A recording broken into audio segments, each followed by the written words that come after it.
Olá! Hoje a gente vai mergulhar num assunto que parece super simples no dia a dia, mas que na verdade é uma façanha incrível da nossa biologia: o simples ato de ficar em pé. E claro, o que acontece quando esse sistema tão complexo falha. Vamos entender juntos a ciência por trás da prevenção de quedas. Para começar, vamos direto a um número de impacto: 684 mil. Sabe o que é isso? É o número de pessoas que morrem todos os anos por causa de quedas no mundo inteiro. É um dado assustador e que já mostra a urgência do nosso papo de hoje. Então, para a gente conseguir entender como resolver uma questão, primeiro a gente precisa ter a dimensão exata do problema, certo? É isso que vamos fazer agora: detalhar a escala e o impacto real que as quedas têm na saúde global. E olha só que dado forte para colocar tudo em perspectiva. Um dado da Organização Mundial da Saúde. As quedas são nada menos que a segunda maior causa de morte por lesão acidental. Só perdem para os acidentes de trânsito. Isso muda completamente a nossa percepção sobre o que é só uma quedinha, não é mesmo? E por falar nisso, vamos alinhar os conceitos. O que é, tecnicamente, uma queda? Não é só um tropeço de que a gente se recupera rapidinho. A definição clínica é bem precisa. É um deslocamento involuntário, ou seja, sem querer, para um nível inferior. É essa precisão que guia toda a ciência que estuda o assunto. E aqui a coisa fica ainda mais séria. A gente precisa diferenciar uma queda de uma queda grave. Não estamos falando de um arranhão. Uma queda grave é aquela que pode mudar uma vida, que leva a uma fratura, a uma lesão cerebral, hospitalização. Essa distinção é fundamental. Agora, esse risco não é igual para todo mundo. E esse gráfico mostra um foco bem importante: a população com mais de 65 anos. Cerca de um terço dessas pessoas sofre pelo menos uma queda por ano. Isso mostra como o envelhecimento acaba se tornando um fator de risco que cresce exponencialmente.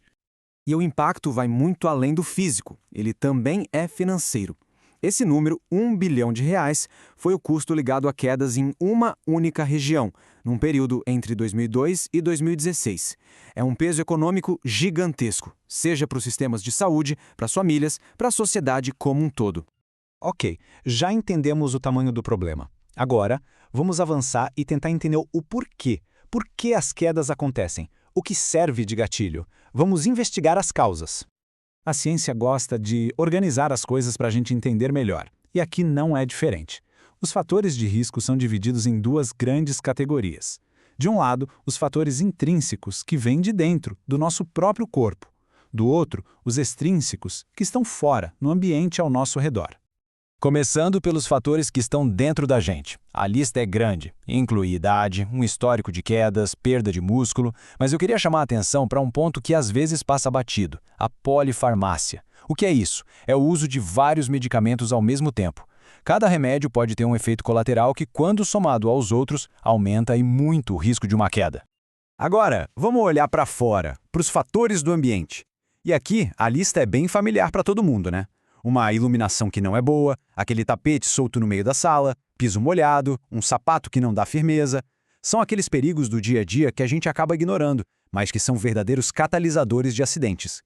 Muito bem, já entendemos os riscos tanto os de dentro quanto os de fora. Mas o nosso corpo é uma máquina fantástica, cheia de sistemas de defesa incríveis. Então, vamos falar um pouco sobre a ciência de como a gente consegue se manter em pé e estável.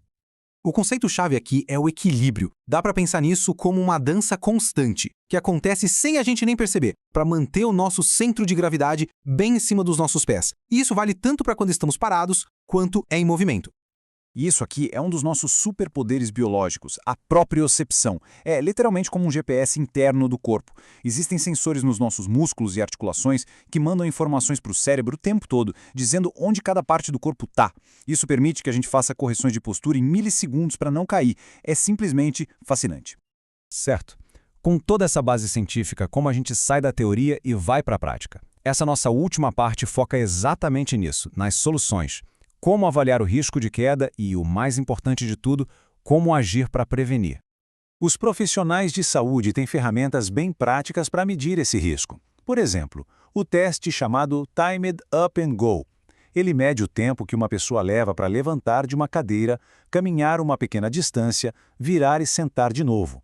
Se levar mais de 13 segundos e meio, isso pode ser um sinal de alerta, de risco aumentado. São testes simples, mas muito eficazes. E aqui chegamos no ponto central.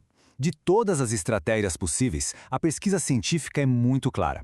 A ferramenta mais poderosa que existe para prevenir quedas é o exercício físico direcionado. E veja bem, não é qualquer exercício, é um programa pensado para isso. E os números não mentem. Olhem só esses dados. Programas focados em equilíbrio e treino funcional já conseguem reduzir as quedas em 24%. Mas, quando a gente adiciona o treino de resistência, o treino de força, essa redução salta para impressionantes 34%. Ou seja, a combinação é a chave do sucesso. Para fechar o raciocínio, essa citação resume tudo de forma perfeita. Não existe uma bala de prata, uma solução única. A prevenção de verdade, a que funciona, é uma abordagem completa. Ela envolve a avaliação médica, o tipo certo de exercício, um ambiente mais seguro, uma revisão dos remédios e, claro, muita educação e informação. Bom, a ciência nos mostra o tamanho do problema e também aponta os caminhos para as soluções. A questão final, então, fica para uma reflexão. Qual seria aquela pequena mudança, uma única coisinha que poderia ser feita hoje, no ambiente ao redor, para diminuir o risco e deixar um lar mais seguro?